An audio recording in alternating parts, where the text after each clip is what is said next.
Pepper ಚಿಕನ್ಗೆ chicken, ಈರುಳ್ಳಿ, ಬೆಳ್ಳುಳ್ಳಿ, ಶುಂಠಿ, ಕರಿಬೇವಿನ ಸೊಪ್ಪು, ನಿಂಬೆಹಣ್ಣು, ಹಸಿಮೆಣಸಿನ್ಕಾಯಿ ಮತ್ತು ಪೆಪ್ಪರ್. ನೋಡಿ, ಕರಿಬೇವಿನ ಸೊಪ್ಪು ಸ್ವಲ್ಪ ಜಾಸ್ತಿ ಬೇಕು ಪೆಪ್ಪರ್ ಚಿಕನ್ಗೆ. ಇದು ಮತ್ತು ಸ್ವಲ್ಪ ಬೆಳ್ಳುಳ್ಳಿ, ಶುಂಠಿ ಜಜ್ಕೊಂಡು ಚೆನ್ನಾಗಿರುತ್ತೆ, ಜಜ್ಕೊಂಡು ಹಾಕಿದ್ರೆ. ಇದು ಸ್ವಲ್ಪ ಪೇಸ್ಟ್ ಮಾಡ್ಕೊತೀನಿ.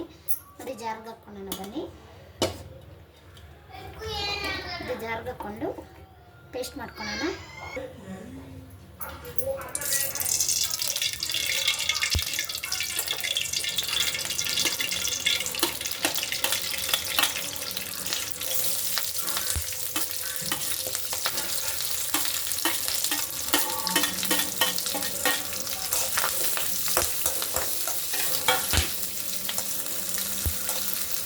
ಇದು ಗೋಲ್ಡನ್ ಕಲರ್ ಬರೋಕ್ಕಂತ ಫ್ರೈ ಮಾಡ್ಕೊಳ್ಳಿ. ರೋಸ್ಟ್ ಆಗಿದೆ. ಪೇಸ್ಟು ಮತ್ತು ಶುಂಠಿ ಬೆಳ್ಳುಳ್ಳಿ ಜಜ್ಕೊಂಡಿರೋದು.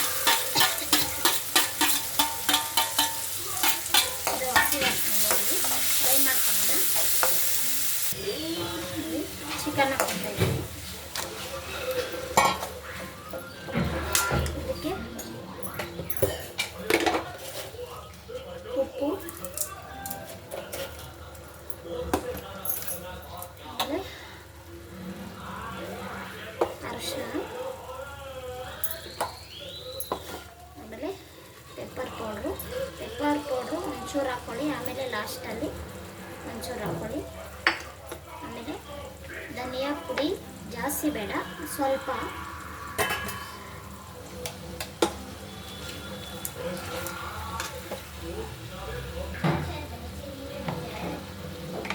ಖಾರದ ಪುಡಿ ಸ್ವಲ್ಪ ಹಾಕ್ಕೊಳ್ಳಿ, ಯಾಕಂದರೆ ಒಗ್ಗರಣೆಗೆ ಮೆಣಸಿನ್ಕಾಯಿ ಹಾಕಿದ್ದೀರಿ.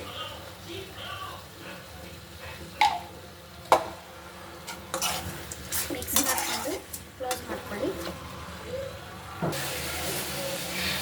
ಫ್ರೆಂಡ್ಸ್, ಇದಾಗಿದೆ ಪೆಪ್ಪರ್ ಚಿಕನ್.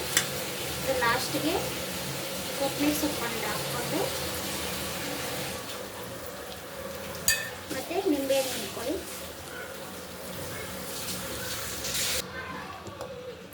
ಖಾರವಾದ ಪೆಪ್ಪರ್ ಚಿಕನ್ ರೆಡಿ.